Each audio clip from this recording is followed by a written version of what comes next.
I always say tariffs is the most beautiful word to me in the dictionary. Tariff certainly seems to be President Donald Trump's favorite word lately. The president threatened a 200% tariff on certain products coming out of the European Union.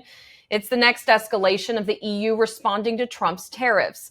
See, on Wednesday, President Trump officially implemented a 25% tariff on steel and aluminum. The EU swiftly responded with duties on American items like motorcycles and whiskey. The president took issue with the retaliation. On Truth Social, he called the bloc one of the most hostile and abusive taxing and tariffing authorities in the world, which was formed for the sole purpose of taking advantage of the United States.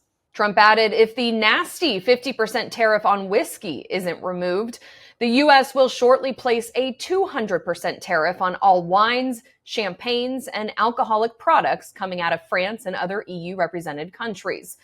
He said this will be great for the wine and champagne businesses in the U.S. Oh, actually, all champagne is French. It's named after the region. Otherwise, it's sparkling white wine. Americans, of course, don't recognize the convention, so it becomes that thing of calling all of their sparkling whites champagne, even though by definition they're not. Anyway, overall, more Americans now say Trump's moves to shake up the economy are too erratic. A Reuters Ipsos poll of 1,400 Americans taken this week say 57% agreed with this statement, while 60% of Republicans disagreed. 6 in 10 Americans think the president should focus on inflation over anything else. 7 in 10 believe higher tariffs will lead to higher prices. However, more than half of Republicans agreed on the following. Higher tariffs are a good idea, even if prices increase, and workers come out ahead when the U.S. charges tariffs. They disagreed that tariffs cause more harm than good. The poll did not isolate independent voters. Overall, Reuters Ipsos says 39% of voters approve of Trump's handling of the economy. That's higher than what his predecessor, President Joe Biden, scored for the majority of his presidency. However, in Trump's first term, he never scored below 44% in this category. The stock market traded down again Thursday after a slight reprieve Wednesday from better than expected inflation results.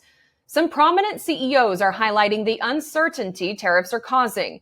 That includes JP Morgan Chase CEO Jamie Dimon, who seems to be changing his tune on tariffs.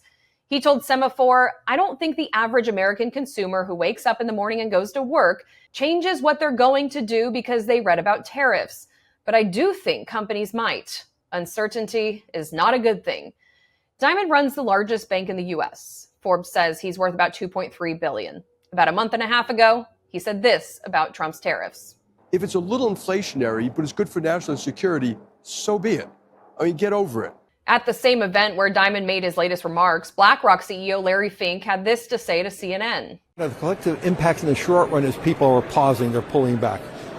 Talking to CEOs throughout the economy, I hear the economy is weakening as we speak. Goldman Sachs CEO is taking a wait-and-see approach. I think the business community understands what the president is trying to do with tariffs. Now, the business community is always going to want lower tariffs everywhere in the world. At the moment, there's some uncertainty. The market's digesting that, but we're going to have to watch and see how this all plays out. The markets are now sitting at a 6-month low. After a post-election rally on Trump's victory, stock market indexes have given up those gains. Trump has said he's not looking to the stock market for validation. On Thursday, he posted, "The entire world is ripping us off." April 2nd is when the Trump administration plans to implement reciprocal tariffs on any nation charging the U.S. Well, to stay up to date on the latest moves by the Trump administration, be sure to download the SAN app for the unbiased, straight facts.